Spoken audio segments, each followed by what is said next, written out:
യേശുക്രിസ്തു ഭൂമിയുടെ ഏകാധിപതിയായിട്ട് മടങ്ങി വരുവാനുള്ള സമയമായിരിക്കുന്നു. എല്ലാ ജാതി മതസ്ഥരും അവരവരുടേതായിരിക്കുന്ന ദൈവങ്ങളെ ആരാധിക്കുന്നു. എന്നാൽ പ്രിയപ്പെട്ടവരെ, ദൈവത്തിന്റെ വചനം പറയുന്നു, ആകാശത്തെയും ഭൂമിയെയും സൃഷ്ടിക്കാത്തവൻ ദൈവമല്ല. അങ്ങനെയുള്ളവരൊക്കെയും യേശുക്രിസ്തു നാളെ മടങ്ങി വരുമ്പോൾ ലോകാവസാനത്തോടെ തീയാൽ നശിച്ചു പോവുകയും ചെയ്യും. എന്നാൽ ക്രിസ്തീയ മതവിശ്വാസികളുടെ നടുവിൽ നിന്ന് ഒരു ഹിന്ദു മതവിശ്വാസത്തിൽ നിന്ന് മാനസാന്തരപ്പെട്ട് യേശുക്രിസ്തുവിന്റെ നാമത്തിലുള്ള പാപമോചനം നേടിയ വിശുദ്ധനും ദൈവത്തിന്റെ മകനുമായിട്ട് തീർന്ന ഞാൻ ഘോഷിക്കുന്നത്, യേശുക്രിസ്തു ഇന്ന് ഭൂമിയിലേക്ക് ഏകാധിപതിയായിട്ട് മടങ്ങി വന്നാൽ, അല്ലെങ്കിൽ ഇന്നാണ് നമ്മുടെ മരണ ദിവസമെങ്കിൽ ആ പരിശുദ്ധനോടുകൂടെ നിത്യസ്വർഗത്തിലേക്ക് പ്രവേശിപ്പാൻ നിങ്ങൾ യോഗ്യത നേടിയോ? ഇത് മാത്രമേ ഞാൻ നിങ്ങളുടെ മുമ്പിൽ ചോദ്യം ചെയ്യുന്നുള്ളൂ. യേശുക്രിസ്തു ചോദിച്ച ഒരു ചോദ്യമുണ്ട്, ഇന്ന് നീ മരിച്ചാൽ നിന്റെ നിത്യത എവിടെയാണ്? പ്രിയപ്പെട്ടവരെ, മരണം മാത്രമേ നമ്മുടെ ജീവിതത്തിൽ ഉറപ്പുള്ള ഒരു കാര്യമുള്ളൂ. അതെന്നാണെന്ന് നമുക്കറിയത്തില്ല. എന്നാൽ ദൈവത്തിന് നമ്മളോടുള്ള അഗാധമായിരിക്കുന്ന സ്നേഹം എന്താണെന്നറിയാമോ? മാംസരക്തങ്ങൾക്ക് ദൈവരാജ്യം അവകാശമാക്കുവാൻ കഴിയാത്തത് കൊണ്ട്, ഈ രക്തത്തിനോ ഈ മാംസമായിരിക്കുന്ന ശരീരത്തിനോ സ്വർഗത്തിലേക്ക് പോകാൻ കഴിയാത്തത് കൊണ്ട്, മരണം മുഖാന്തരമായിട്ട് ഈ മാംസരക്തങ്ങളെ മാറ്റി അകത്തുള്ള ആത്മീയ ശരീരത്തെ എഴുന്നേൽപ്പിച്ച് ആ ആത്മാവാകുന്ന ദൈവത്തോടുകൂടെ എന്നേക്കും ജീവിക്കുവാൻ, കോടാനുകോടി വർഷങ്ങളിൽ കഴിഞ്ഞാലും തീരാത്ത നിത്യസ്വർഗത്തിലേക്ക് നമ്മളെ കൊണ്ടുപോകുവാന് നമുക്ക് തടസ്സമായിരുന്ന പാപത്തെ പോക്കി നമ്മളെ വിശുദ്ധന്മാരാക്കി തീർക്കുവാനത്രേ യേശുക്രിസ്തു 2000 വർഷങ്ങൾക്ക് മുമ്പ് ഈ ഭൂമിയിലേക്ക് ഇറങ്ങി വന്നത്. നിങ്ങൾ എത്ര പേർ അത് വിശ്വസിച്ചു? 2000 വർഷങ്ങൾക്ക് മുമ്പ് യേശുക്രിസ്തു ഭൂമിയിലേക്ക് ഇറങ്ങി വന്നതിന്റെ ഒരൊറ്റ ഉദ്ദേശം ഇത്രയേ ഉള്ളൂ, പാപികളായിരിക്കും നമ്മളെ ദൈവത്തിന്റെ മക്കളും വിശുദ്ധരുമാക്കി തീർക്കുക. അത് നമ്മുടെ നല്ല പ്രവൃത്തി കൊണ്ടോ നമ്മുടെ പ്രാർത്ഥന കൊണ്ടോ സാധ്യമല്ല. യേശുക്രിസ്തു ക്രൂശിൽ മരിച്ചതിന് ഒറ്റ ഉദ്ദേശമേ ഉള്ളൂ, നമുക്ക് നിത്യജീവനെ തരുവാൻ, പാപമോചനം തരുവാൻ. ആവട്ടെ, ഞാൻ നിങ്ങളോട് ഒരു ചോദ്യം ചോദിക്കട്ടെ, നിങ്ങൾ നിങ്ങളെ തന്നെ വിധിച്ചുകൊള്ളുവിനാൽ നിങ്ങൾക്ക് പാപമോചനം ലഭിച്ചുവോ? വീണ്ടും ചോദിക്കുന്നു, പാപമോചനം ലഭിച്ചുവോ? ഇല്ലെങ്കിൽ എന്താ കുഴപ്പമെന്നറിയാമോ? പാപിയായിരിക്കുന്ന ഒരു മനുഷ്യന് വിശുദ്ധനായിരിക്കുന്ന ദൈവത്തോട് ജീവിക്കാൻ കഴിയത്തില്ല. പ്രിയപ്പെട്ടവരെ, ഈ ഭൂമിയിൽ നമുക്ക് ഉണ്ടെങ്കിലും ഇല്ലെങ്കിലും, ഇവിടെ ഏതൊക്കെ അനുഭവത്തിൽ പോയാലും മരണം വഴിയായിട്ട് നമ്മൾ വേർപെടുന്നത് കൊണ്ട് ഈ ഭൂമി നമുക്ക് സ്ഥിരവാസമല്ലെന്നും നമ്മൾ മരിക്കും, നാളെ ലോകം അവസാനിക്കുകയും ചെയ്യുമെന്നുള്ള സത്യം നിങ്ങൾ അറിഞ്ഞിരിക്കെ, അതിനപ്പുറം നിത്യമായിരിക്കുന്ന ഒരു വാസസ്ഥലം യേശുക്രിസ്തു നമുക്ക് എല്ലാവർക്കും വേണ്ടി ഒരുക്കിയിട്ടുണ്ട്. പക്ഷെ അതിനെ അംഗീകരിപ്പാനും അനുസരിപ്പാനും വിശ്വസിപ്പാനും മനസ്സുള്ളവർക്ക് മാത്രമേ ആ സ്വർഗരാജ്യത്തിലേക്ക് പ്രവേശിപ്പാൻ കഴിയത്തുള്ളൂ. എന്ന് വെച്ച് കഴിഞ്ഞാൽ ദൈവവചനം പറയുന്നു, ഒരു അശുദ്ധനും ഒരു പാപിക്കും ആ കർത്താവിനോട് കൂടെ വാഴുവാൻ കഴിയത്തില്ല. എന്നാൽ ഞാൻ നിങ്ങളുടെ വ്യർത്ഥമായിരിക്കുന്ന മതവിശ്വാസത്തെ പറ്റി പറയുന്നത്, നിങ്ങൾ യാക്കോബയോ കത്തോലിക്കയോ മർത്തോമയോ എന്തും ആയിക്കോട്ടെ, പ്രിയപ്പെട്ട, നിങ്ങൾ ജനിച്ച നാൾ മുതൽ നിങ്ങൾ പാപികളായിട്ട് തുടരുകയാണ്. ജനിച്ച നാൾ മുതൽ നിങ്ങൾ ആദ്യമേ ഏറ്റു പറഞ്ഞത്, കർത്താവേ ഞങ്ങൾ പാപികളും ദോഷികളുമാണെന്ന്. എന്നിട്ട് അതേ നാവ് കൊണ്ട് തന്നെ നിങ്ങൾ ഏറ്റു പറഞ്ഞ കാര്യം, ദൈവം ഏകപരിശുദ്ധനാണ്, ബലവാനെ നീ പരിശുദ്ധനാകുന്നു. നോക്ക് പ്രിയപ്പെട്ടവരെ, ഇന്ന് 50, 60, 70 വയസ്സ് വരെയൊക്കെ ആയവരെന്നെ കേൾക്കുന്നുണ്ട്. ഈ 50, 60, 70 വർഷവും നിങ്ങൾ പാപികളായിട്ട് തുടരുന്നത്, യേശുക്രിസ്തു 2000 വർഷങ്ങൾക്ക് മുമ്പ് നമ്മുടെ പാപത്തിന്റെ കടച്ചിട്ട് ആ ക്രൂശിൽ വെച്ച് കീറിക്കളഞ്ഞിട്ടും ഇപ്പോഴും നിങ്ങൾ പാപികളായിട്ട് തുടരുന്നുവെങ്കിൽ, പ്രിയപ്പെട്ടവരെ, നമുക്ക് ദൈവരാജ്യത്തിലേക്ക് പ്രവേശിപ്പാൻ കഴിയത്തില്ല. ആകയാൽ ഒരു സുവിശേഷകനായിരിക്കും ഞാൻ നിങ്ങളോട് മനസ്സലിവോടും ആർദ്രതയോടും താഴ്മയോടും അധികാരത്തോടും നിങ്ങളോടുള്ള കരുണാധിക്യത്താൽ സംസാരിക്കുന്ന കാര്യം, നാം ജീവിച്ചിരിക്കുമ്പോൾ തന്നെ മരിക്കുന്നതിന് മുമ്പ് പാപമോചനം നേടണം. ഞാൻ ദൈവത്തിന്റെ മകനും വിശുദ്ധനുമാണെന്ന് ഈ ഭൂമിയിൽ വെച്ച് തന്നെ നമ്മളെ തന്നെ ഡിക്ലെയർ ചെയ്തിട്ട് വേണം മരിക്കാൻ. പ്രിയപ്പെട്ടവരെ, അങ്ങനെ ഒരു അനുഭവത്തിലേക്ക് നിങ്ങൾ ആരെങ്കിലും കടന്നു വന്നിട്ടില്ലെങ്കിൽ, ഇപ്പോഴും നിങ്ങൾ പാപികളും ദോഷികളുമാണെങ്കിൽ നിങ്ങൾക്ക് യേശുക്രിസ്തുവിനോട് പങ്കുപോകരുമില്ല. എന്നാൽ പാപികളും ദോഷികളുമായിരിക്കും നമുക്ക് പാപമോചനം നൽകി തരുവാൻ അത്രേ ക്രിസ്തു മരിച്ചത്. ക്രിസ്തീയ മതവിശ്വാസികള് പൊതുവെ പറയുന്ന ഒരു കാര്യമുണ്ട്, ആരുണ്ടടാ കുഞ്ഞെ നീതിമാന്? എല്ലാവരും പാപം ചെയ്ത് ദൈവതേജസ് നഷ്ടപ്പെട്ടവരുടെ വചനം പറഞ്ഞു. അത് സത്യമാണ് പ്രിയപ്പെട്ടവരെ, ഒരുത്തൻ പോലും നീതിമാന്മാരില്ല, എല്ലാവരും പാപം ചെയ്ത് ഒരുപോലെ ദൈവത്തെ തള്ളിക്കളഞ്ഞവരാണ്. പക്ഷെ അത് യേശുക്രിസ്തുവിന്റെ ക്രൂശിന് മുമ്പുള്ള വചനം പ്രിയപ്പെട്ടവരെ. എന്നാൽ യേശുക്രിസ്തു ലോകത്തിലേക്ക് വന്നത് ഒരുത്തൻ പോലും നീതിമാന്മാരല്ലാത്ത, എല്ലാവരും പാപം ചെയ്ത് ദൈവതേജസ് നഷ്ടപ്പെടുത്തി കളഞ്ഞ് നമ്മളെ തന്റെ രക്തം കൊണ്ട് കഴുകി നീതിമാന്മാരും നിർമ്മലന്മാരുമാക്കി ഇടർച്ചയില്ലാത്തവരായിട്ട് ദൈവരാജ്യത്തിലേക്ക് പ്രവേശിപ്പാൻ യോഗ്യ ാക്കി തീർക്കേണ്ടതിനത്രേ ദൈവം തന്റെ പുത്രനായിരിക്കുന്ന യേശുക്രിസ്തുവിനെ താണ് ലോകത്തിലേക്ക് ഒരു മനുഷ്യനായിട്ട് അയച്ചത്. ആ ഒരു വിഷയം മാത്രം പറയും. നിങ്ങൾ കൊണ്ടാലും കൊണ്ടില്ലെങ്കിലും, നിങ്ങൾ തള്ളിയാലും തള്ളിയില്ലെങ്കിലും, പ്രിയപ്പെട്ട, നിങ്ങൾ ഞങ്ങളെ ദേശത്ത് ഓടിച്ചാലും എന്ത് പറഞ്ഞാലും സത്യം ഒന്നേ ഉള്ളൂ, യേശുക്രിസ്തു നാളെ മടങ്ങി വരും. അപ്പോൾ നിങ്ങൾ ഓരോരുത്തരും എന്താണ്, ഇന്നല്ല ലോകാവസാന ദിവസം യേശുക്രിസ്തു മുമ്പിൽ നിങ്ങളുടെ കണക്ക് തീർക്കണം. എല്ലാവരും തീർക്കണം പ്രിയപ്പെട്ടെ. ഭൂമിയിൽ മരിച്ചു കഴിഞ്ഞ പുരോഹിതന്മാർ ധൂപപ്രാർത്ഥന ചെയ്താൽ നിങ്ങൾ സ്വർഗത്തിൽ പോകത്തില്ല. ജീവിച്ചിരിക്കുമ്പോൾ നിങ്ങൾ തന്നെ മാനസാന്തരപ്പെട്ട് ക്രിസ്തുവിലേക്ക് കഴിഞ്ഞിട്ടല്ലാതെ ഒരൊറ്റ മനുഷ്യനും ദൈവരാജ്യം അവകാശമാക്കുവാൻ കഴിയത്തില്ല. ഒരു മനുഷ്യന്റെ യഥാർത്ഥമായിരിക്കുന്ന ജീവിതം ആരംഭിക്കുന്നത് മരിച്ചതിന് ശേഷമാണ്. ഈ ഭൂമിയിലെ ജീവിതം താൽക്കാലികവും എപ്പോഴും തീർന്നു പോകാവുന്നതായിരിക്കാല് മരിച്ചതിന് ശേഷമാണ് യഥാർത്ഥമായിരിക്കും നമ്മുടെ ജീവിതം ആരംഭിക്കുന്നത്. ആകട്ടെ ആ പരിശുദ്ധനായിരിക്കുന്ന കർത്താവിനോട് കൂടെ ഏത് പാപിക്കും പ്രവേശിപ്പാൻ കഴിയത്തില്ല. ഭൂമിയിൽ നമ്മളെ കഴുകി ശുദ്ധീകരിച്ച് പാപമോചനം നേടിയവർക്ക് മാത്രമായിരിക്കുന്ന ദൈവരാജ്യത്തിലേക്ക് നിങ്ങൾ പ്രവേശിക്കേണ്ടതിന് ഭൂമിയിൽ മരിക്കുന്നതിന് മുമ്പ് നിങ്ങൾ പാപമോചനം നേടണം. അപ്പോൾ ഞാൻ മറ്റു കാര്യങ്ങൾ വിശദീകരിക്കുന്നില്ല. പാപം എന്താണെന്നും പാപമോചനം എന്താണെന്നും മാത്രം പറഞ്ഞ് ആ പാപമോചനത്തിനായിട്ടുള്ള വഴി മാത്രം പറഞ്ഞ് ഞാൻ ഇവിടെ നിർത്തുന്നു. പ്രിയപ്പെട്ടവരെ, നിങ്ങൾക്ക് അറിവുള്ളതാണെങ്കിലും നിങ്ങൾ ഇന്നേവരെ ഇതിന് ഗൗരവം കൊടുത്തില്ല. ആത്മീയ ജീവിതത്തിൽ നിങ്ങൾ ഗൗരവം കൊടുത്തിട്ടില്ല. തിന്നുക കുടിക്കുക, നാളെ ചത്തുപോകുമല്ലോ, പിന്നെന്താണ്, ആരെങ്കിലും ഒക്കെ പ്രാർത്ഥിച്ചാൽ സ്വർഗത്തിൽ പോകുമല്ലോ. പ്രിയപ്പെട്ടവരെ, അങ്ങനെയാണെങ്കിൽ ഈ സുവിശേഷത്തിന്റെ ലക്ഷ്യമെന്ത്? യേശുക്രിസ്തു ക്രൂശിൽ മരിച്ചതിന്റെ ആവശ്യമെന്ത്? ഈ നീതീകരണത്തിന്റെ ആവശ്യമെന്ത്? പ്രിയപ്പെട്ടവരെ, നിങ്ങൾ ചെവി തുറന്ന് കേട്ടോണം, സത്യയോടെ കേട്ടുകൊള്ളണം. അതായത് ഈ ഭൂമിയിലുള്ള എല്ലാ മനുഷ്യരുടെ അപ്പൻ ഒരാളാണ്. ആരാണെന്ന് പറയാമോ? ഈ നിങ്ങൾ പറയും ദൈവമാണെന്ന്. അല്ല പ്രിയപ്പെട്ടവരെ, നിങ്ങൾ ദൈവത്തിന്റെ മക്കളായിട്ടില്ല, നിങ്ങൾ ആദമിന്റെ മക്കളാണ്. ചരിത്രം ഞാൻ പറയാം. ഭൂമിയിൽ മനുഷ്യജാതി ഉണ്ടായിട്ട് 6000 വർഷത്തെ ചരിത്രമേ ഉള്ളൂ. 6000 വർഷത്തെ ചരിത്രം മാത്രമേ ഭൂമിയിൽ മനുഷ്യനുള്ളൂ. അത് പുറകെ രൂപാന്തരം ചെയ്തോ മനുഷ്യൻ തന്നെത്താൻ ഉണ്ടായി വന്നുമല്ല. ദൈവം നല്ല പദ്ധതിയോടുകൂടെ നാം നമ്മുടെ സ്വരൂപത്തിൽ സാദൃശ്യത്തിലും മനുഷ്യനെ നിർമ്മിക്കുക എന്ന് പറഞ്ഞിട്ട് ദൈവം പിതാവും പുത്രനും പരിശുദ്ധാത്മാവും കൂടെ ഒന്നിച്ച് ആലോചിച്ച് 6000 വർഷങ്ങൾക്ക് മുമ്പ് ദൈവത്തിന്റെ അതേ രൂപത്തിലും സാദൃശ്യത്തിലും മണ്ണ് കൊണ്ടൊരു മനുഷ്യന്റെ പ്രതിമ ഭൂമിയുടെ മധ്യഭാഗമായിരിക്കുന്ന ഏതിൽ അവനെ നിർത്തി. ദൈവം തന്റെ ശ്വാസമൂതി അവനെ ജീവനുള്ള മനുഷ്യനാക്കി നിർത്തി. പ്രിയപ്പെട്ടവരെ, ഈ ഏദൻ പർദീസ് എവിടെയാണ്? അന്ന് നോക്കിയേ, നമ്മളെല്ലാം പറയും വിദേശികളുടെ ദൈവം, ദൂരെ നിന്ന് വന്ന ദൈവം നമുക്ക് ആവശ്യമില്ല, നമുക്ക് ഇന്ത്യക്കാർക്ക് ഒത്തിരി ദൈവങ്ങളില്ല, അത് മതി എന്നാണ് ചിലർ പറയുന്നത്. എന്നാൽ പ്രിയപ്പെട്ടവരെ, 6000 വർഷങ്ങൾക്ക് മുമ്പ് ഈ ഭൂമി ഇങ്ങനെ പല കരകളായിട്ട് വേർതിരിയപ്പെട്ടിരുന്നില്ല, ഭൂഖണ്ഡങ്ങളായിട്ട് വേർതിരിയപ്പെട്ടിരുന്നില്ല. 6000 വർഷങ്ങൾക്ക് മുമ്പ് ഈ ഭൂമി ഒരു കരയും ഒരു സമുദ്രവും മാത്രമായിരുന്നു. ഭൂമി ഇങ്ങനെ ഖണ്ഡങ്ങളായിട്ട് ഭൂഖണ്ഡങ്ങളായിട്ട് വേർതിരിയപ്പെട്ടിട്ട് ഏതാണ്ട് 4000-ഓളം വർഷങ്ങൾ മാത്രമേ ആയിട്ടുള്ളൂ. ഒരു അത്ര ചെറിയൊരു കാലമാണ്. 6000 വർഷത്തെ ചരിത്രം മാത്രമേ ഭൂമിയിൽ മനുഷ്യനുള്ളൂ. ആദ്യത്തെ മനുഷ്യനായിരിക്കുന്ന ആദമിനെ ദൈവം സൃഷ്ടിച്ചിട്ട് 6000 വർഷത്തെ ചരിത്രമേ ഉള്ളൂ. അങ്ങനെ മനുഷ്യനെ സൃഷ്ടിക്കുന്ന ആളിൽ ദൈവം അവനെ അനുഗ്രഹിക്കുകയാണ്. ശാന്തമായിട്ട് ഞാൻ പറയുകയാണ്. കാരണം എന്താണ്? മരിച്ചതിന് ശേഷം നമ്മൾ തമ്മിൽ കണ്ടുമുട്ടുമ്പോൾ യേശുക്രിസ്തുവിന്റെ സിംഹാസനത്തിന് മുമ്പിൽ, കർത്താവേ, നീ ഞങ്ങളോട് സുവിശേഷം അറിയിക്കാൻ ഏൽപ്പിച്ചവൻ പറഞ്ഞതൊന്നും ഞങ്ങൾക്ക് മനസ്സിലായില്ല എന്ന് നിങ്ങൾക്ക് പറയുവാൻ ഇടവരല്ല. പ്രിയപ്പെട്ട 6000 വർഷങ്ങൾക്ക് മുമ്പ് ദൈവം തന്റെ അതേ രൂപത്തിലും സാദൃശ്യത്തിലും മനുഷ്യനെ സൃഷ്ടിച്ചാക്കുമ്പോഴ് അവനെന്താണ്? ഏക പുരുഷൻ, രണ്ടാമതൊരു പുരുഷനെ ദൈവം സൃഷ്ടിച്ചിട്ടില്ല. നമ്മളെ ആരെയും ദൈവം സൃഷ്ടിച്ചതല്ല പ്രിയപ്പെട്ടവരെ, കേട്ടുകൊള്ളുവിന്. ആ ഏക പുരുഷനെ സൃഷ്ടിക്കുമ്പോൾ തന്നെ അവന്റെ ഉള്ളത്തിൽ എന്താണ്? അവന്റെ ഉള്ളിൽ അവന്റെ ഭാര്യയായിരിക്കുന്ന ഹൗവ ഉണ്ടായിരുന്നു. മിസ്റ്റർ ആൻഡ് മിസ്സസ് എന്ന് നമ്മൾ പറഞ്ഞു കഴിഞ്ഞാൽ എന്താണ്?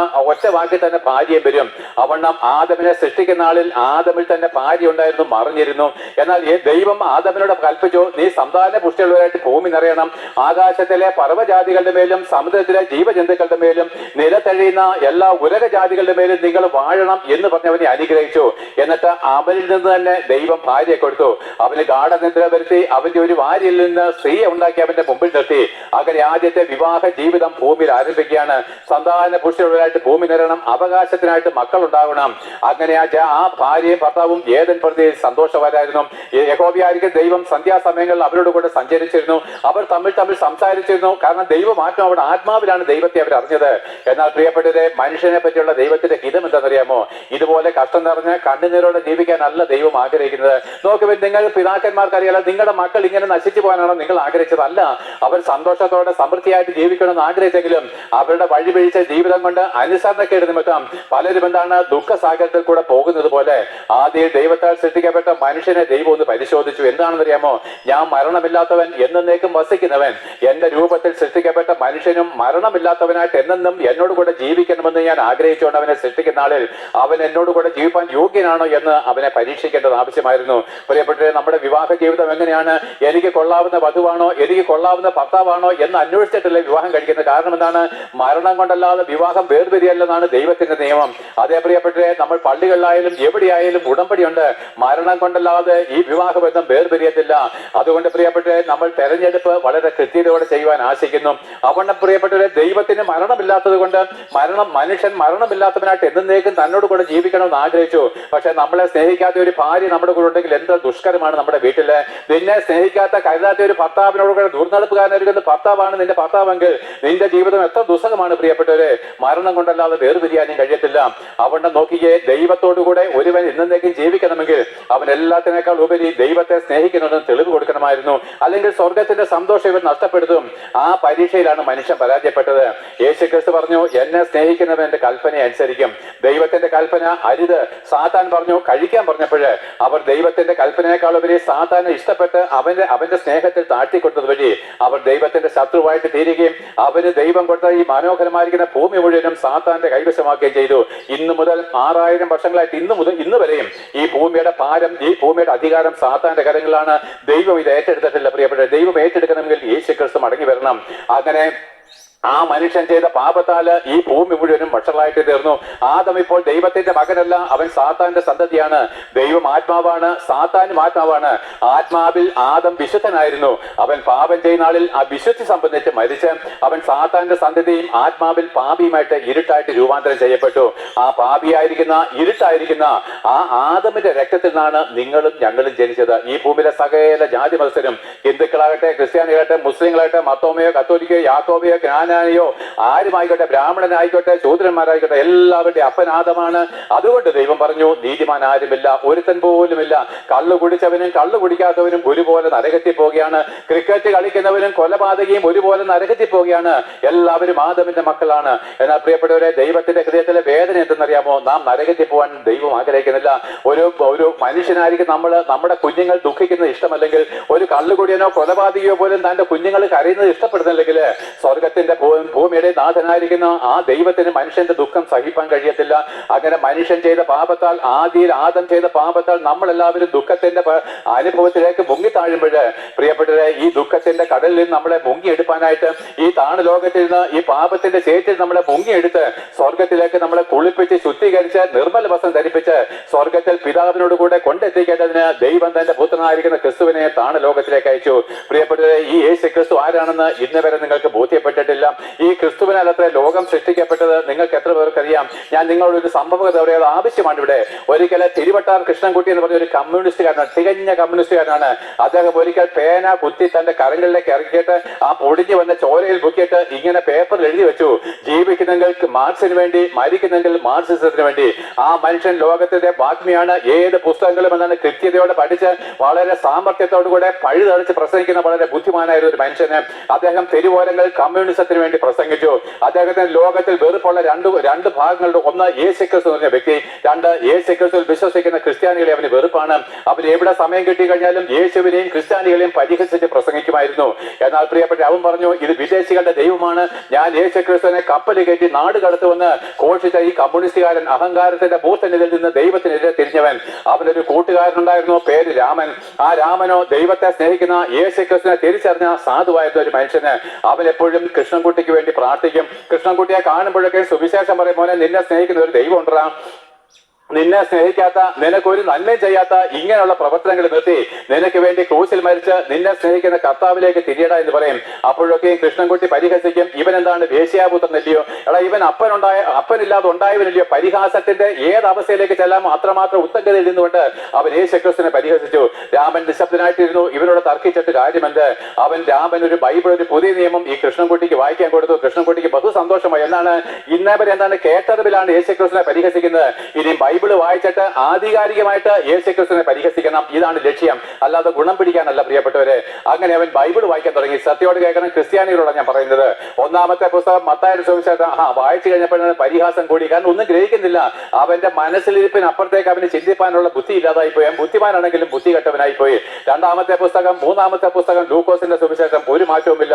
എന്നാൽ കൃഷ്ണൻകുട്ടി പിൻകാലങ്ങൾ സാക്ഷ്യം പറഞ്ഞു. നാലാമത്തെ പുസ്തകമായിരിക്കുന്ന യോഹന്നാന്റെ സുവിശേഷത്തെ നിവർത്തി, അതങ്ങോട്ട് നിവർത്തി ഇങ്ങനെ അങ്ങോട്ട് വായിക്കാൻ തുടങ്ങി. ആദിയിൽ വചനമുണ്ടായിരുന്നു, വചനം ദൈവത്തോടു കൂടിയായിരുന്നു, വചനം ദൈവമായിരുന്നു. അവൻ ആദിയിൽ ദൈവത്തോട് കൂടിയായിരുന്നു, സകലവും അവൻ മുഖാന്തരം ഉളവായതൊന്നും അവനെ കൂടാതെ ഉളവായതല്ല. അവനിൽ ജീവൻ ഉണ്ടായിരുന്നു, ജീവൻ മനുഷ്യരുടെ വെളിച്ചമായിരുന്നു, വെളിച്ചം ഇരുളിൽ പ്രകാശിക്കുന്നു, ഇരുളോ അതിനെ കീഴടക്കില്ല. കൃഷ്ണൻകുട്ടി പറയാണ്, ഇത് വായിച്ചുകൊണ്ടിരിക്കുമ്പോൾ എന്റെ ഉള്ളറകളിലൊക്കെ എന്തൊക്കെയോ സംഭവിക്കുകയാണ്. എന്റെ അന്തരാത്മാവിൽ എന്തൊക്കെയോ ചക്രം പോലെ കറങ്ങുകയാണ്. അവിടെ ഞാൻ എന്റെ മുഴങ്കാല് താഴേക്ക് അമർത്തി ആകാശത്തേക്ക് കൈകൾ ഉയർത്തി ഞാൻ നിലവിളിയോടെ പറഞ്ഞു, യേശുവേ, നീ തന്നെ സത്യദൈവം, നീ അല്ലാതെ ഒരു രക്ഷകനില്ല. അവൻ തന്റെ കയ്യിലെ പേന തന്റെ കൈ ഞരമ്പുകളിലേക്ക് കുത്തിയിറക്കി പൊടിച്ചു വന്ന ചോരയിൽ മുക്കിയിട്ട് ഇങ്ങനെ വെള്ള പേപ്പർ എഴുതി വെച്ചു, ജീവിക്കുന്നെങ്കിൽ ക്രിസ്തുവിനായിട്ട്, മരിക്കുന്നെങ്കിൽ ക്രിസ്തുവിനായിട്ട്. പ്രിയപ്പെട്ട, ഇതിനാണ് മാനസാന്തരം എന്ന് പറയുന്നത്. നിങ്ങൾ എന്താണ് ജനിച്ച നാൾ മുതൽ ക്രിസ്തീയ മതവിശ്വാസിയാണ്, മാനസാന്തരത്തിന്റെ ആവശ്യമില്ല നിങ്ങൾ തന്നെ പറയുന്നു. എന്നാൽ പ്രിയപ്പെട്ടവരെ, ആ കൃഷ്ണൻകുട്ടി സർവ്വലോകത്തും യേശു ക്രിസ്തുവിനെ അധികാരത്തോടെ പ്രസംഗിച്ചു. മുസ്ലിങ്ങളുടെ ഇടയിലും സകല അവൻ എതിർത്തുന്നവരെയും അവൻ വാക് സാമർത്ഥ്യത്താൽ, വാക് ചാതുര്യത്താൽ, പരിശുദ്ധാത്മാവിൽ നിറഞ്ഞവനായിട്ട് അവൻ എല്ലാവരുടെയും നാവിന്റെ കെട്ടുകളെ അവൻ എന്താണ് അഴിച്ചു കൊടുത്തു. അവനെതിരെ, ക്രിസ്തുവിനെതിരെ സംസാരിച്ച ഓരോ നാവിനെ അവൻ കാര്യകാരണ സഹിതം അവൻ ഖണ്ഡിച്ചു കളഞ്ഞ് അവൻ ഏതാനും വർഷങ്ങൾക്ക് മുമ്പ് മരിച്ച് നിത്യതയിൽ കർത്താവിന്റെ അടുക്കലേക്ക് പോയി. പ്രിയപ്പെട്ടവരെ, ഈ യേശു ക്രിസ്തുവിനെ ഞാനും പ്രസംഗിക്കുന്നത്. നിങ്ങൾക്ക് എല്ലാവർക്കും എന്നെ അറിയാമല്ലോ. ഞാൻ ഇടത്തമൺ സ്വദേശി, ഹിന്ദുമത വിശ്വാസി, ഉപദേശിമാരെ പരിഹസിച്ച് നടത്തിയ അഹങ്കാരി. എന്നാൽ 23 വർഷങ്ങൾക്ക് മുമ്പ് ഞാൻ മാനസാന്തരപ്പെടുവാൻ ഇടയായി. ആത്മഹത്യ ചെയ്യുവാൻ ഒരു കയറിലേക്ക് കൈ നീട്ടുവാൻ ഏതാനും മണിക്കൂറുകൾ മാത്രം ബാക്കിയുള്ളപ്പോഴ് ഞാൻ പരിഹസിച്ച് ഉപദേശിക്കാൻ എന്റെ വീട്ടിലേക്ക് വന്ന് ഒരു വചനം പറഞ്ഞു, യെശയ്യാവ് 43. ഞാൻ പറയുന്നില്ല, നിങ്ങൾക്ക് അറിയാമെങ്കിൽ അറിയാം, ഇല്ലെങ്കിൽ വായിച്ച് മനസ്സിലാക്കണം. അങ്ങനെയെങ്കിലും ബൈബിൾ വായിക്കാൻ. പ്രിയപ്പെട്ടവരെ, കണ്ട രാഷ്ട്രീയക്കാർക്കും വേണ്ടിയും ഈ ലോകത്തിന്റെ ഇഷ്ടത്തിനും വേണ്ടി ഓടി ഓടി നീ തളർന്നു പോയില്ലയോ? നിന്നെ രക്ഷിപ്പാൻ കഴിയുന്ന ഏക വ്യക്തിയായിരിക്കുന്ന ക്രിസ്തുവിനെ നിങ്ങൾ പുറംകാലുകൊണ്ട് പുറകിൽ തള്ളിക്കളഞ്ഞുകൊണ്ട് പ്രിയപ്പെട്ടവരെ മരിച്ചു പോകുന്ന, നിന്നെ സഹായിപ്പാൻ കഴിയാത്തവർക്ക് വേണ്ടി നിങ്ങൾ ഓടി. ഞാൻ നിങ്ങളൊരു കാര്യം പറയാൻ പ്രിയപ്പെട്ടവരെ, ഈ കർത്താവ് മാത്രമേ നിന്നെ ആശ്വസിപ്പിക്കാനുള്ളൂ. അവൻ മാത്രമേ നിങ്ങളുടെ ഹൃദയത്തിന് സന്തോഷം നൽകി തരുവാനുള്ളൂ. ഞാൻ ചോദിക്കട്ടെ പ്രിയപ്പെട്ടവരെ, പല രാഷ്ട്രീയ പാർട്ടിക്കാരുടെ കൊടികൾ പിടിച്ചുകൊണ്ട് നിങ്ങൾ ലോകത്തിൽ എന്താണ് ജയ് പിടിച്ച് നടക്കുന്നു? നിന്റെ ദുഃഖവേളയിൽ, നിന്റെ നിരാശവേളയിൽ, തകർന്നിരിക്കുന്ന അനുഭവത്തിൽ ഏതെങ്കിലും ഒരു നേതാവ് ഒരു വാക്കുകൊണ്ട് നിന്നെ ആശ്വസിപ്പിച്ചോ? ഇല്ല. എന്നിട്ട് നീ ബുദ്ധി കെട്ടവനായിട്ട് അവന്റെ അടിമയായിട്ട്, ഇത് അവിടെയും അവന്റെ അടിമത്തത്തിലാണ്. അവസാനം നരകക്കുഴിയിലേക്ക് പോകുന്നു. ഓർമ്മ വെച്ച നാൾ മുതൽ നമ്മൾ മതത്തിൽ ജീവിക്കുന്നു. നിങ്ങൾ ക്രിസ്തീയ മതത്തിൽ, ഞാൻ ഹിന്ദു മതത്തില്. പ്രിയപ്പെട്ടവരെ, അതിന് ചെയ്യാൻ കഴിയാത്ത ഒരു കാര്യമല്ല. എല്ലാ ആചാരങ്ങളും അനുഷ്ഠാനങ്ങളും, നോയമ്പുകളും, വഴിപാടുകളും, പെരുന്നാളുകളും, തിരുനാളുകളും, മറ്റെല്ലാ കാര്യങ്ങളും കൃത്യമായിട്ട് നമ്മൾ ചെയ്തു. നമ്മൾ എന്താണ് ദുഃഖവെള്ളി കരഞ്ഞു, ഉയർന്ന് കള്ളു കുടിച്ച് നരകത്തിൽ പോകാൻ യോഗ്യത നേടി. ഇങ്ങനെ എല്ലാ കാര്യങ്ങളും ചെയ്തിട്ട് ഞാനൊരു കാര്യം ചോദിച്ചോട്ടെ പ്രിയപ്പെട്ടവരെ, ഒരു വാക്കുകൊണ്ട് ഒരു ആശ്വാസ വാക്ക് പറയാൻ ഏതെങ്കിലും പുരോഹിതൻ നിന്റെ വീട്ടിൽ വന്നോ? ഓരോ പുരോഹിതന്മാരും നിങ്ങളുടെ വീട്ടിൽ ഉറപ്പായിട്ടും വരുന്ന ഒരു ദിവസം നിന്റെ മരണ ദിവസമാ. ഏത് നേതാവും നിന്റെ വീട്ടിൽ വരുന്ന ഉറപ്പായിട്ടുള്ള ദിവസം മരണ ദിവസമാ. പ്രിയപ്പെട്ടവരെ, മരിച്ചതിന് ശേഷം നിന്നെ സ്വർഗത്തിൽ വിടാനോ? പ്രിയപ്പെട്ട, ജീവിച്ചിരിക്കുമ്പോൾ ഒരു ആശ്വാസ വാക്ക് പറയുവാൻ ഒരു മതത്തിന്റെ നേതാവോ ഒരു രാഷ്ട്രീയത്തിന്റെ നേതാവോ വന്നിട്ടില്ലെങ്കിലും നിനക്കെന്താണ് ആ ഉള്ളറകളിൽ നിന്ന് നിന്റെ ഹൃദയം തേങ്ങുമ്പോൾ ഭയപ്പെടേണ്ട കുഞ്ഞെ, ഞാൻ നിന്നോട് കൂടെ ഉണ്ടോ എന്ന് പറയാൻ പറ്റവണ്ണം ആ നിന്നെ സ്നേഹിക്കുന്ന യേശുക്രിസ്തുവിനെ തള്ളിക്കളഞ്ഞാണ് നിന്റെ സകല ദുരന്തത്തിനും കാരണം. നിന്റെ സകല ദുരന്തത്തിന്റെയും കാരണം നിന്റെ രക്ഷകനായിരിക്കുന്ന ക്രിസ്തുവിനെ തള്ളിക്കളഞ്ഞതാ. മതഭക്തിയാകും ഞാൻ നിന്നെ നശിപ്പിച്ചത്. എന്നാൽ നോക്കുവിന് ഇങ്ങനെ മനുഷ്യർ 4000 വർഷം കഠിനമായിരിക്കുന്ന വേദനയിൽ കൂടെ കടന്നുപോയി. എന്നാൽ ദൈവത്തിന്റെ മഹാസ്നേഹം എന്താണെന്ന് അറിയാമോ? അതിക്രമങ്ങളാലും പാപങ്ങളാലും മരിച്ചുപോയ നമ്മളെ വീണ്ടും ക്രിസ്തുവിൽ ദത്തെടുത്തുകൊണ്ട് ആ സ്വർഗത്തിലേക്ക് പ്രവേശിപ്പാൻ ദൈവം നമ്മളെ കാണിച്ച മഹാകരുണയാണ്. ദൈവം സ്വർഗത്തിൽ നയിച്ച അഗാധമായ ഒരു ഉന്നതമായിരിക്കുന്ന ഗിഫ്റ്റാണ് തന്റെ പുത്രനായിരിക്കുന്ന യേശു ക്രിസ്തു. ദൈവവചനമായിരിക്കുന്ന ക്രിസ്തു, സകലത്തിന്റെയും നിർമ്മാതാവായിരിക്കുന്ന ഈ ക്രിസ്തു താണലോകത്തിലേക്ക് ഒരു മനുഷ്യനായിട്ട് ദൈവം അയക്കുമ്പോൾ അവനെ അയച്ചിരുന്ന എന്താണെന്ന് അറിയുമോ? എന്റെയും നിന്റെയും പാപത്തിന് പരിഹാരം വരുത്തണം. പ്രിയപ്പെട്ടവരെ, ഭൂമിയിലെ ഏറ്റവും ഭയങ്കരമായിരിക്കുന്ന അനുഭവം എന്ന് പറഞ്ഞാൽ പാപമാ. പ്രിയപ്പെട്ടവരെ, അയ്യോ, പാപമാണ് നമ്മളെ വഞ്ചിച്ചത്, പാപമാണ് നമ്മളെ നശിപ്പിച്ചു കളഞ്ഞത്. ആ പാപത്തിന് പരിഹാരം വരുത്താതെ ഒരൊറ്റ ജഡത്തിനും സന്തോഷം ഉണ്ടാകത്തില്ല.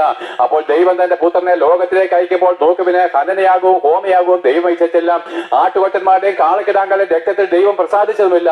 ദൈവവും മനുഷ്യൻ തമ്മിലുള്ള പാപം മുഖാന്തരം വന്ന ശത്രുത നീങ്ങിപ്പോകണമെങ്കിൽ തന്റെ പുത്രനായിരിക്കുന്ന യേശു ക്രിസ്തു ക്രൂശിൽ മരിക്കണമായിരുന്നു. നിന്റെ പാപത്തിന്റെ ശിക്ഷ ദൈവ കോടതിയുടെ മുമ്പിൽ ഏൽക്കണമായിരുന്നു. പ്രിയപ്പെട്ട, ദൈവത്തിന് ഒരു കോടതിയുണ്ട്. കോടതിയുടെ നിയമപുസ്തകമാണ് ന്യായപ്രമാണം. അതിൽ എഴുതി വെച്ചിരിക്കുന്നു, പാപത്തിന്റെ ശമ്പളം മരണമത്രേ. ആ ന്യായപ്രമാണം നമ്മളെ രക്ഷിപ്പാനല്ല, നമ്മളിൽ പാപമുണ്ടെന്നും പാപത്തിന്റെ ശിക്ഷയ്ക്ക് നീ യോഗ്യനാണെന്ന് തെളിയിച്ചപ്പോൾ ആ യേശു ക്രിസ്തു വന്ന് ആ പാപത്തിൽ നിന്ന് നമ്മളെ വീണ്ടെടുത്തു. സൗജന്യമായിരിക്കുന്ന വീണ്ടെടുപ്പ് സാധ്യമാക്കി, സൗജന്യമായിരിക്കുന്ന പാപക്ഷമ സാധ്യമാക്കി. അങ്ങനെ ദൈവം തന്റെ പുത്രനെ ലോകത്തിലേക്ക് അയക്കുകയും ആ യേശു ക്രിസ്തു അല്ലാതെ ഈ ലോകത്തിൽ ആരും പാപമില്ലാത്തവനായിട്ട് ജനിച്ചിട്ടില്ല. ക്രിസ്തു അല്ലാതെ ഒരു മനുഷ്യൻ പോലും ഒരു രക്തവും ഈ ഭൂമിയിൽ പാപമില്ലാത്തായിട്ട് വന്നിട്ടില്ല. കാരണം യേശു ക്രിസ്തു പുരുഷ രക്തം കൂടാതെയാണ് ജനിച്ചത്. പുരുഷ രക്തത്തിൽ ജനിച്ച എല്ലാവരും പാപികൾ, ആദമിന്റെ മക്കളാ. പ്രിയപ്പെട്ടവരെ, അതുകൊണ്ട് ആദമിന്റെ രക്തത്തിൽ പറഞ്ഞ ഒരു വ്യക്തിക്ക് നമുക്ക് പാപമോചനം തരുവാൻ കഴിയാത്തത് കൊണ്ട് ദൈവം തന്റെ പുത്രനായിരിക്കുന്ന ക്രിസ്തുവിനെ പാപജലത്തിന്റെ സാദൃശ്യത്തിൽ പാപമില്ലാത്തവനായിട്ട് പ്രിയപ്പെട്ടവരെ കന്യക ഗർഭം ധരിച്ച ഒരു മകനെ പ്രസവിക്കുമെന്നുള്ള നിയമത്തിലൊത്തവണ്ണം ലോകത്തിലേക്ക് അയക്കുകയും അവൻ ഈ ഭൂമിയിൽ ബേത്ലഹേമിൽ 2000 വർഷങ്ങൾക്ക് മുമ്പ് ജനിച്ചു. ഇതാ സകല ജാതികൾക്കും സകല മനുഷ്യർക്കും വരുവായിരിക്കുന്ന ഒരു മഹാസന്തോഷം ഞങ്ങൾ ഘോഷിക്കുന്ന ദൂതന്മാർ ആർത്തു. അതേ പ്രിയപ്പെട്ടവരെ, അവൻ ജനിച്ചത് കൊണ്ട് ഒരിക്കലും സന്തോഷം ഉണ്ടാകത്തില്ല. അവൻ നാളെ ക്രൂശിൽ മരിക്കുമ്പോൾ ആ ക്രൂശിലെ മരണത്തിൽ വിശ്വസിക്കുന്ന ഏവർക്കും സ്വർഗീയ സന്തോഷം കൊണ്ട് നിറയ്ക്കാമെന്നാണ് ദൂതന്മാര് അന്ന് ആർത്തത്. പ്രിയപ്പെട്ടവരെ, അങ്ങനെ യേശു ക്രിസ്തു വന്നു. 30 വർഷം അമ്മയപ്പന്മാർക്ക് കീഴടങ്ങി. അവന്റെ അമ്മ മറിയ, വളർത്തപ്പൻ യോസഫ്. ആ യോസഫിന് വിവാഹ നിശ്ചയം ചെയ്യപ്പെട്ടപ്പോൾ വിവാഹത്തിന് മുമ്പ് തന്നെ അവൾ ഗർഭവതിയാണെന്ന് കണ്ട് ആ യോസഫ് അവനെ ഉപേക്ഷിക്കാൻ തീരുമാനിച്ചെങ്കിലും ദൈവം അവന് വെളിപ്പെടുത്തി കൊടുത്തു, യോസഫെ നീ ചഞ്ചലിക്കേണ്ട എന്ന് പറഞ്ഞു. അവളിൽ ഉൽപാദിതമായിരിക്കുന്നത് പരിശുദ്ധാത്മാവിലത്രേ. അവൻ അവളെ ചേർത്ത് കൊണ്ടു.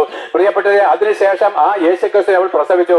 അതിനുശേഷം ഇതേ യോസഫിന് ഇതേ മറിയയിൽ ആറിലധികമോ കുഞ്ഞുങ്ങൾ ജനിച്ചു. അതേ പ്രിയപ്പെട്ട യോസെ, യൂദ, ശിമിയോൻ, യാക്കോബ് എന്ന 4 ആൺപിള്ളാരെയും രണ്ടിലധികം പെൺകുട്ടികളെയും യേശുക്രിസ്തു കൂടാതെ ഈ മറിയ പ്രസവിച്ചിരുന്നു. അവരെയൊക്കെയും പോറ്റി പുലർത്തിക്കൊണ്ട് ജ്യേഷ്ഠാവകാശത്തിൽ നിന്നുകൊണ്ട് തന്റെ അനിയന്മാരെയും നമ്മളെ പോലെ ഒരു കൂലിപ്പണി ചെയ്തുകൊണ്ട് ഒരു മനുഷ്യൻ പാപം ചെയ്യാതെ എങ്ങനെ ജീവിക്കാമെന്ന് നമുക്ക് തെളിച്ചു തന്നുകൊണ്ട് അവൻ മുമ്പോട്ട് പോകുമ്പോൾ ഒരു യഹൂദൻ 30 വയസ്സ് വരെയും തന്റെ അമ്മയപ്പന്മാർക്ക് കീഴടങ്ങണം. അത് അവരുടെ ന്യായപ്രമാണത്തിന്റെ നിയമമാണ്. 30 വയസ്സ് വരെ അമ്മയപ്പന്മാരെ അനുസരിക്കാത്ത മക്കളെ കല്ലെറിഞ്ഞു കൊല്ലുവാനുള്ള അവകാശമുണ്ട് പ്രിയപ്പെട്ടത് ന്യായപ്രമാണത്തില്. അതുകൊണ്ട് ക്രിസ്തുവും മറിയയുടെ സന്തതിയായിട്ട് ജനിച്ചത് വഴി അവൻ ദൈവപുത്രനെങ്കിലും ആകാശത്തെ ഭൂമിയെ സൃഷ്ടിച്ചവനാണെങ്കിലും അവനൊരു മനുഷ്യനായിട്ട് സ്ത്രീയുടെ സന്തതിയായിട്ട് ജനിച്ചത് വഴി അവനും ആ ന്യായപ്രമാണത്തിന് കീഴടങ്ങി 30 വർഷം വരെ അവനെ അനുസരിച്ചു. എന്നാൽ 30 വയസ്സിന് ശേഷം അവനവന്റെ ആ മാതാവിന്റെ ഭവനത്തെ വിട്ടുകളഞ്ഞു. അല്ലെങ്കിൽ എന്താണ്, അവന്റെ അമ്മ പ്രസവിച്ച സഹോദരന്മാരും യോസഫും അവനെ വീട്ടിൽ നിന്ന് പുറത്താക്കി. അതുകൊണ്ടാണ് ആ കല്യാണ ദിവസം, ആ ധനവാന്റെ കല്യാണ ദിവസം വീഞ്ഞ് തീർന്നു പോയെന്ന് മറിയ വന്ന് പറയുമ്പോൾ എനിക്ക് നിനക്കും തമ്മിൽ എന്തെന്ന് ചോദിച്ചത്, എനിക്ക് 30 വയസ്സായിരിക്കും, ഇനി നമ്മൾ തമ്മിൽ കോണ്ടാക്ട് ഇല്ല. ഞാൻ എന്റെ പിതാവിന്റെ ഇഷ്ടം ചെയ്യാനും സ്വർഗത്തിൽ എന്റെ അപ്പന്റെ ഇഷ്ടം ചെയ്യാനും ഞാൻ ഇങ്ങോട്ട് വന്നത്, നിന്റെ ഇഷ്ടം ചെയ്യാനല്ലെന്ന് അതിന്റെ അർത്ഥം. പ്രിയപ്പെട്ട വള്ളച്ചോടിച്ച് നിങ്ങൾ ബൈബിൾ പഠിച്ച് നിങ്ങളുടെ പാപമോചനത്തെ തടസ്സപ്പെടുത്തല്ലേ. അങ്ങനെ എങ്കിലും അമ്മയോടുള്ള സ്നേഹത്തിൽ അവൻ ചെയ്തു കൊടുത്തതേ ഉള്ളൂ. എന്നാൽ നോക്കിയ പ്രിയപ്പെട്ടവരെ, അതിനുശേഷം 3 വർഷക്കാലം അവൻ പാലസ്തീന്റെ തെരുവിലേക്ക് ഇറങ്ങി. കാലം തികഞ്ഞു, ദൈവരാജ്യം സമീപിച്ചിരിക്കാൻ മാനസാന്തരപ്പെടുന്നു ഘോഷിച്ചു. ഞാൻ ഒരു കാര്യം പറയാം, ആരുടെ ഹൃദയത്തിൽ കൈപ്പുണ്ടാകേണ്ട, ആരുടെ ഹൃദയത്തിൽ കോപം കുമിഞ്ഞു കൂടുകയും വേണ്ട. പ്രിയപ്പെട്ടവരെ, മരിച്ചതിന് ശേഷം ഈ പ്രസംഗത്തിൽ നിങ്ങൾ കണക്ക് കൊടുക്കണം. മരിച്ചതിന് ശേഷം നമ്മൾ തമ്മിൽ മുഖാമുഖം കാണുന്ന ദിവസമുണ്ട്. അന്ന് എന്റെ പ്രസംഗം കള്ളത്തരമാണെങ്കിൽ ഞാൻ കണക്ക് കൊടുക്കണം. എന്റെ പ്രസംഗം സത്യവും നിങ്ങൾ അനുസരിക്കാതിരിക്കുകയും ചെയ്തെങ്കിൽ നിങ്ങൾ കണക്ക് കൊടുക്കണം. സുവിശേഷം ഒരുത്തനെ നന്മയിലേക്കും ഒരുത്തനെ നാശത്തിലേക്കും കൊണ്ടുവന്നു. തള്ളിക്കളഞ്ഞാൽ നിത്യനാശം, ഏറ്റുകഴിഞ്ഞാൽ ഏത് നശിച്ചവനും നിത്യമായിരിക്കുന്ന രക്ഷ.